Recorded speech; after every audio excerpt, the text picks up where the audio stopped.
Chapter 9, The Cosmic Serpent. This is a Pelasgian creation myth. In the beginning, Euronymie, the goddess of all things, rose naked from chaos, but found nothing substantial for her feet to rest upon, and therefore divided the sea from the sky, dancing lonely upon its waves. She danced towards the south, and the wind set in motion behind her seemed as something new and apart, with which to begin the work of creation. Wheeling about, she caught hold of this north wind, rubbed it between her hands, and behold, the great serpent Ophion. Euronymie danced to warm herself wildly and more wildly until Ophion, grown lustful, coiled about those divine limbs and was moved to couple with her. So she was with child. This Pelasgian myth is much older than Greek legend. Still, it comes from the transition period when the Great Mother is no longer believed to give birth parthenogenically. There is now perception of the male part in conception. In this myth, Euronymie is fertilized by the north wind. The wind is the subtle body of the serpent, its movements through the air. Ultimately, though, she is still seen as the creator of male sexual energy, the generative force of the wind and the great serpent as an emanation from herself, from her passion and her dance. Great live snakes were everywhere kept in the goddess's temples during the Neolithic. In wall paintings, bas-reliefs, statues, she was often represented carrying the snakes in her upraised arms or coiled around her. Or she was imagined as a serpent herself, with a woman's body and a snake's head. Of one Near Eastern goddess, it was said, Pagat, she who observes the water, who studies the dew from the drop, who knows the courses of the stars. Her heart is like a serpent. The Sumerian goddess was known as the great mother serpent of heaven, and perhaps another image of the Milky Way, the great spiraling galactic arms. Everywhere in world myth and imagery, the goddess creatrix was coupled with the sacred serpent. In Egypt, she was the cobra goddess. The use of the cobra in her ceremonies and icons was so ancient that the inscribed picture of a cobra preceded the names of all goddesses and became the hieroglyphic sun for the word goddess. Isis was also pictured as a serpent goddess. Far away in Australia, the Aboriginal goddess Una, who established the earth, was pictured sometimes as three sisters with a rainbow snake held up in her arms. And this is a Venezuelan creation myth from the native Yaruos. At first there was nothing. Then Puana the snake, who came first, created the world and everything in it. Kuma was the first person to people the land. Everything sprang from Kuma, and everything that the Yaruos do was established by her. Australia, Venezuela, and ancient Middle East, the distribution of goddess and her serpent is global. On the South Pacific Islands with no snakes, the eel is mythologized. Ancient Celtic and Teutonic goddesses were wrapped with snakes. The Chinese celebrated the dragon power, and the Aztecs and the Mayas of Mexico and Central America imagined the feathered serpent or flying snake, a form of dragon. Both the monumental Karnak of Egypt and the mysterious standing stone alignment called Karnak in Brittany are magic snake alignments. Both names mean serpent's mount. When we see the worldwide occurrence of the goddess and her serpent, and then recall the ancient African black goddess, the black witch, imagined with a snake in her belly, we can see the profound power as well as the universality of the cosmological symbol, its range of endurance in the human mind. And we begin to see why the upstart patriarchal religions base themselves on the utter destruction of the goddess serpent, pictured by the Babylonians as primeval chaos, as an image picked up later by the Hebrews and used in the biblical Genesis, where Eve linked with her serpent to become the symbols of ontological evil. Among patriarchal Hebrews, the serpent was portrayed as Samuel, the brother of the evil first woman, Lilith. When Old Testament reformers like Hezekiah went around destroying brazen serpents, cult images made of brass as pagan abominations, what they were really doing was attacking the primordial goddess religion followed by all their neighbors. The Hebrew patriarchs tried to destroy the world's original, most widespread, enduring religion by branding it as evil, and by portraying the mother goddess and her magic snake lover as the source, not of all life, but of all wickedness, hated and condemned by their new tribal god Yahweh.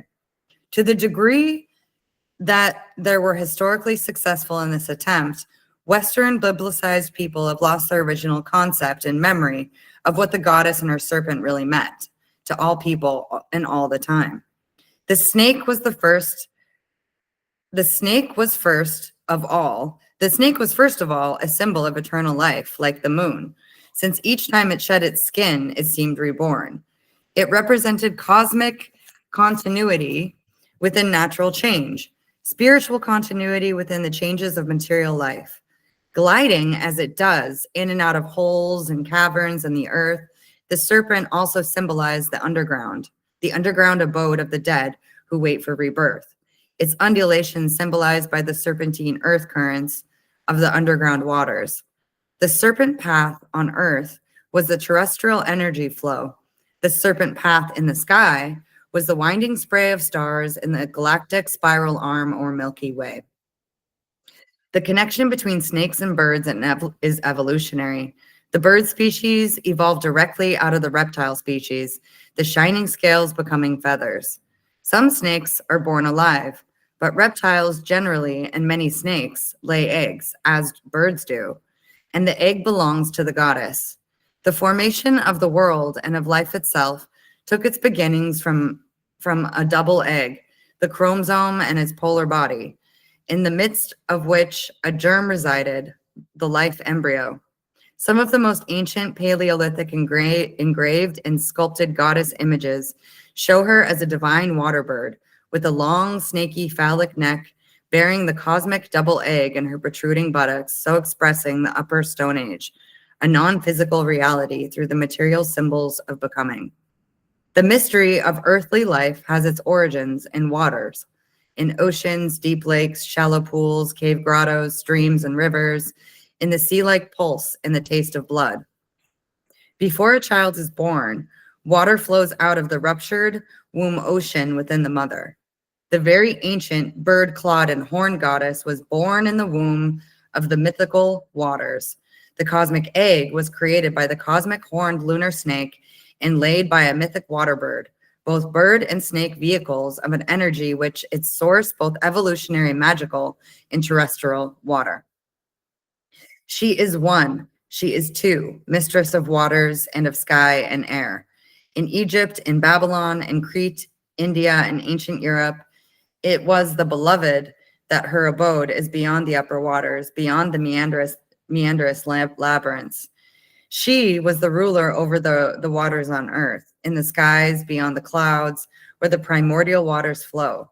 To represent all this, the bird and snake goddess was pictured. Her body is decorated with snake spirals, her arms and legs are snakes, her eyebrows are horned, and the magical source of life, the double egg, lies within her. The goddess was also she who gives life to the dead, aided by her magic serpent who winds in and out of the earthly tomb womb. The snake, with its stylized image, the spiral, was being seen as the vehicle of immortality and the image of spontaneous life energy, its continuous flow. The snake could shed its skin, but still live.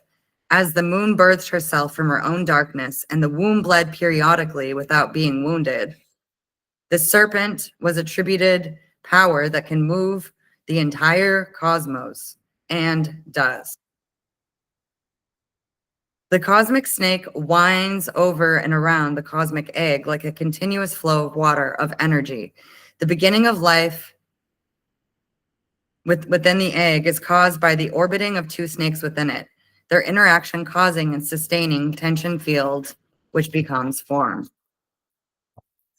The symbolisms of egg, horns, fish, and doe, along with the female images of vulvas, triangles, and spiraling circles, all related to water, originate in Stone Age times. Egg-shaped sculptures with the vulva engraved on them have been dated circa 6000 BC. The horned rams and bulls of Neolithic ritual were sacrificed to the ancient bird and snake goddess. Marija Gimbutas points out that in the 6th millennia BC saw centuries of drought, and from this comes an obsession with rain and water symbolism, which is everywhere present in ritual, on vessels, and ideograms of the time. The snake spiral was the basis of ornamental composition in ancient Europe, its peak expression being circa 5000 BC. So we have here some extremely ancient mysterious connections or psychic resonances involving snakes, spirals, waters and the tides, menstrual periods, the moon, the dead, oracular powers, psychic healing, bisexuality, the magnetic earth current, the womb, the stars, immortality, and ever renewed life. In Africa, snakes issuing from the nostrils indicated clairvoyant powers, doubtless related to the third eye. The pineal gland behind the nose and the snake hair goddess of Medusa had the same significance. One legendary historic Medusa was an Amazonian queen in the region of present-day Morocco, Algeria, North Africa. According to Merlin Stone, snake venom injected into people that have previously been immunized against it has highly hallucinogenic qualities. Some venom is chemically similar to mescaline, peyote, or to the psilocybin or mushrooms. Reported effects were clairvoyance, extraordinary mental powers, enhanced creativity, prophetic visions, and illumination about the primal processes of existence. As Stone remarks, the sacred snakes kept at the goddess's oracular shrines were perhaps not merely the symbols, but actually the instruments through which the experience of divine revelation were reached. And so the Egyptian cobra goddess was also known as the Lady of Spells. We can be sure that the ancient woman shamans worldwide were aware of the property of snake venom, and that this was one of the recognized meanings of the snake symbols and images inscribed everywhere. Rudolf Steiner, founder of anthroposophy, spoke of the innate clairvoyant powers of ancient humanity, a power lost by modern man, who is now unaware of his primordial connection with universal life and its magic energies. Reduced to a mere mechanism, a physical recording apparatus, he lives in a void of utter loneliness and alienation, for it is precisely the astral lunar region, the psychic world of supersensual perception, called by occultists the astral serpent, which patriarchy tells us to destroy, to overcome in the name of the abstract, static, asexual, hyper-rational, and mechanistic system. Finally, the snake came to symbolize the phallus, male sexual energy, which was understood to be originally contained inside the goddess, born from her and returning to her again, when at the end of each world cycle, expansion, contraction, she curls up into a deep, dark sleep. Through the upper Paleolithic images of copulation between women and men occur, icons and myths of the Great Mother do not show her actually mated with a human son lover until the Middle Neolithic times, circa 5500 BC. At this time, and especially after the peak period of the Katal Hayuk, there seems to have begun a divorce of male attributes from the mother, and quite a phallic obsession developed, shown in the representation of phallic cups, standing phallic stones, and the phallic gods through pictures of shamans in trance with huge erections go far back into the upper Paleolithic. But these are not aggressive or misogynistic phallic images. Rather, they seem to represent the phallus serving the goddess, women, and the life processes of all.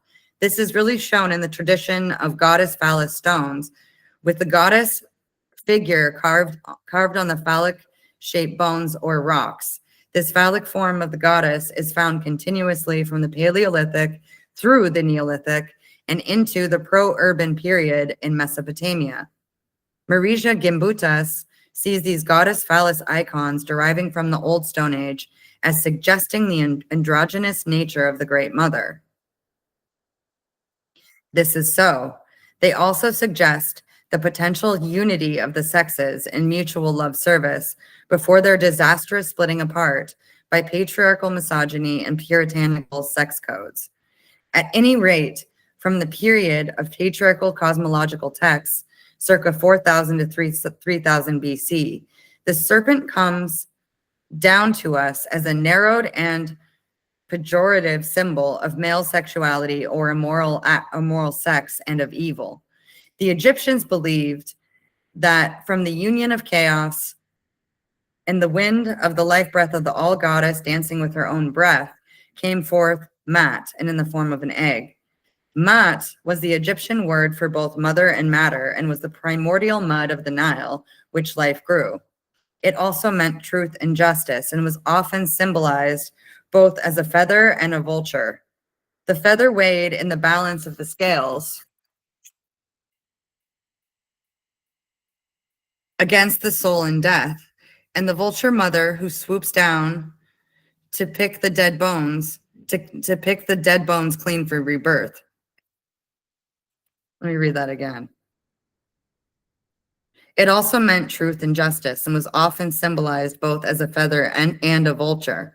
The feather weighed in the balance scales against the soul at death, and the vulture mother who swoops down to pick the dead bones clean for rebirth.